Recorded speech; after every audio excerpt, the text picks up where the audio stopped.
man. What a journey, right? Like, what a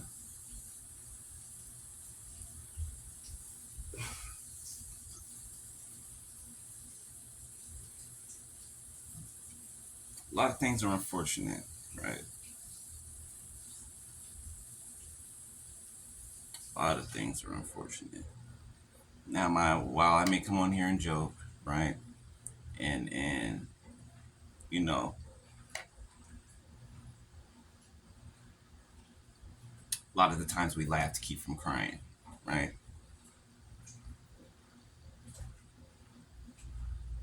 And this is like one of those times, like where just being who you are, right? Sometimes it can feel like an ailment to you, being an empath,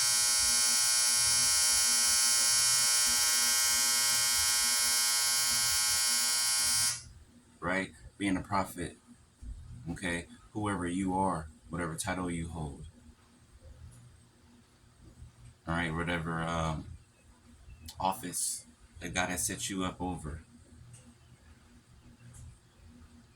It's like the good side of you can sometimes feel like an ailment when when you love people so much and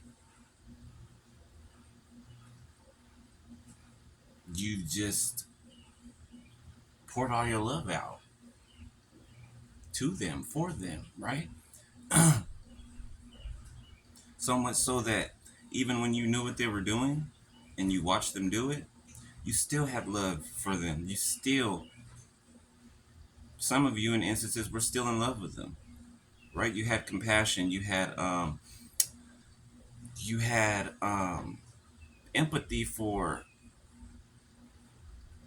right, what they have been through to cause them to be that way, right? Or choose to cause them to choose to be that way. You had empathy for even the hate they had towards you, right? And the envy and all that. You put yourself in their shoes to see how they might feel. You did that, right? Nobody told you to. Nobody said you had to. No, that's who you are. You could have just as easily stayed mad and bitter and rageful and envious for payback, right? For vengeance. But that's not you, right? Yes, we want vengeance, right? Yes, we want payback because we love justice. 316 on my timer, because we love justice, right? We don't necessarily love the fact that, well, at all. We don't love the fact that the one or ones that we love, right, or are meant to or sent to protect and warn for the people that are around them, right?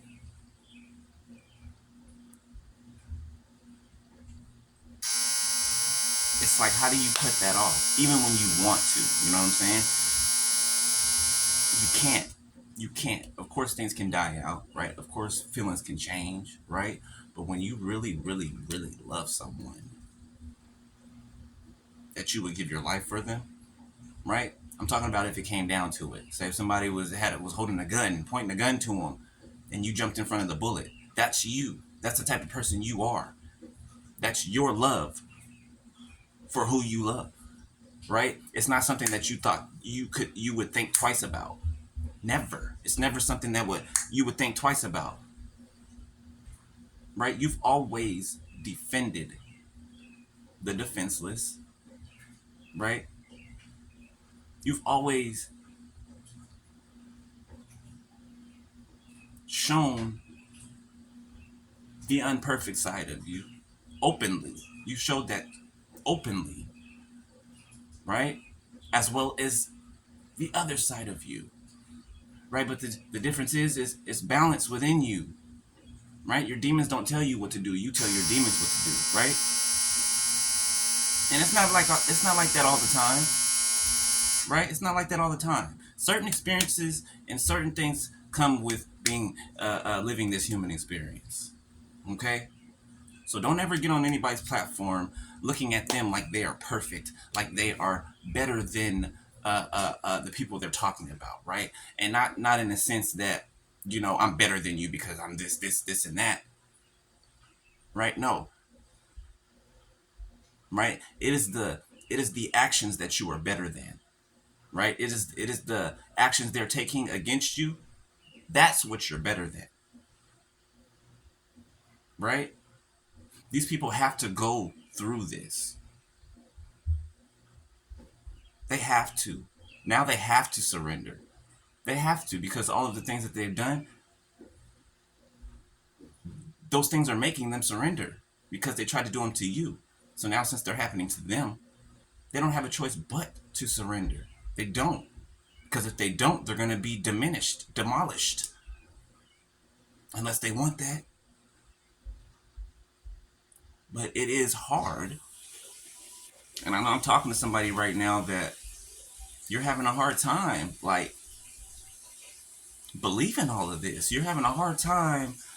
It's like the shock won't leave you. Okay. And I can attest to that. It's like the shock of everything will not leave you. It's like every single day, the shock it's like it gets greater. It's like you cannot believe the events that have taken place. Like the shock value, it doesn't wear off. I can tell you right now, it doesn't wear off. It can be 50 years from now. I'll still be as shocked as I am now then. Specifically because it's something that was so close and embedded in my heart, right? Something that I waited for a long time. And when it finally presented itself to me, I took action on it, right? But it just didn't turn out the way that I had always dreamed that it would turn out. It didn't. And that bothered me so bad. I'd be lying right now to you if I told you it still didn't bother me. It bothers me. It does. It does. It does. I'd be a liar if I said it didn't. It does bother me still. It does. Because of the love that I have for said person. You know, it's crazy. I can give a damn about all the other people. Even in my family, I can give a damn. But this one person, this is the person that I love more than anybody else on this planet. Okay? We're not talking about Father, Son, and Holy Spirit, right? Because absolutely that's first. Okay? So I'm not saying that. I'm saying after that, this is the person that I love the most. The most. The most. Even after they've done what they've done to me. And even though they deserve their punishment, just like I would if I was to do the same thing. Even though they deserve the things that are happening now, unraveling, and the things that are about to continue to unravel, right? Where they're on a level 2 right now, they still got to make it to level 10, right? It doesn't make me happy to know that they're encountering the things that they are. It doesn't make me happy to know that there's still more things to come that they're going to encounter that's going to break their heart, that's going to break them down. That doesn't make me happy. That hurts my feelings. Very much so. Why? Because I warned, right? I prayed for, I cried for, I defended, I protected. Like I was proud of. Like I showed off to people that I was proud of, my relationship, my person. Like those were important things to me. And I did a lot of those things too because, yes, out of the kindness of my heart and because I met them, but also to let the other person know that, hey, I see you. I see you. You're not invisible to me. I care about what you're feeling. I care about what you go through. I care about what's happened to you. I care about where you're going in the future. Like, I'm right here for you. But they didn't see that. They didn't want to see that. Right? They figured, us saying that we, and those for those of us who said it, because I've said it, I'll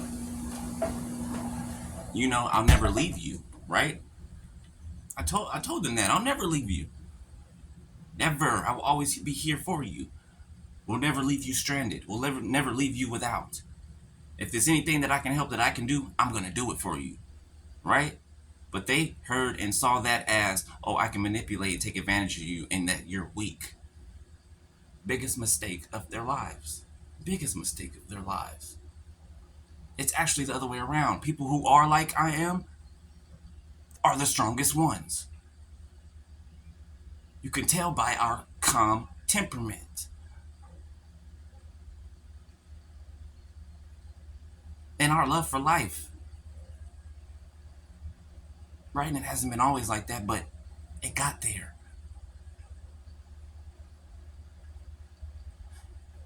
So I understand what you're feeling, right? And you feel like you gave so much time, right? You feel like 11:01 on my timer. You feel like you gave so much time, right? You gave so many chances, even after you knew what was going on, right? Even though they thought that you didn't, you were still leaving room for them to get right, to make it better, to do better, right? But they were so amped up and pumped up by people who did not care about them, who just wanted to see them ruin their opportunity for happiness, which they did. I don't know for however many of you, your stories are different, right? But I don't know if it's too late for them in your story, but I'm guessing, and all the signs I'm getting is it's too late in mine, right? It's too late in mine, because it's like if they were to come back now, it's like I have to question: are you coming back for the right reasons? And that answer to that question is probably going to be no, right? This is why they have chances to fix it in the middle before it gets to the end, right? Because them stopping and fixing it in the middle lets the other person know that, hey, I do love you.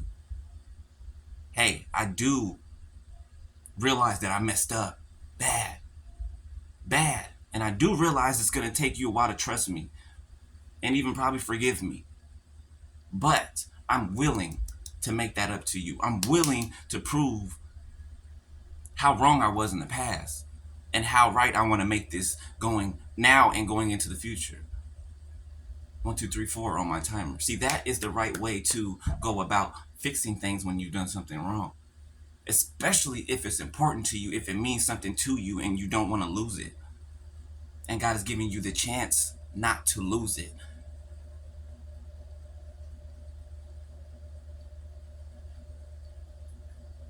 Like, I'll never let anybody slip out of my life that, again, well, it's ultimately up to the person, but on my end, if I see the potential in you, especially if I see it in you, right? But first of all, you got to see it in yourself. You have to see the potential in yourself. If I try to tell you all the potential that I see in you, right? And you don't see it in yourself, there's no point. There's no point. You're just going to attack me. Why? Insecurities. I remember one time me and my ex got in an argument, and they said to me, I remember all the arguments and all of the things they said. They said to me, and they were saying what they were saying behind my back, and they were saying what other people were saying about me. They were saying, you don't support my dreams. You don't support me. You don't, woo, woo, woo. And all that they were saying was a lie. It was actually the other way around. I do support your dreams. I do tell you got a beautiful singing voice, and that your voice is rare, and that you need to put it to good use. I do support you with your work, your manager position at work, and when your employees are acting a nut, I do encourage you and help you to resolve the problem. I do that. I've always done that. I do cook for you. I do marriage things, and we're not even married, right? That was the direction we were going. We were engaged, but on my end, I did too much, right? I did marriage things, right, when we weren't even married. I'll come back in a minute and holler. My video's about to cut off, but I love y'all. I'll talk to y'all later. Peace.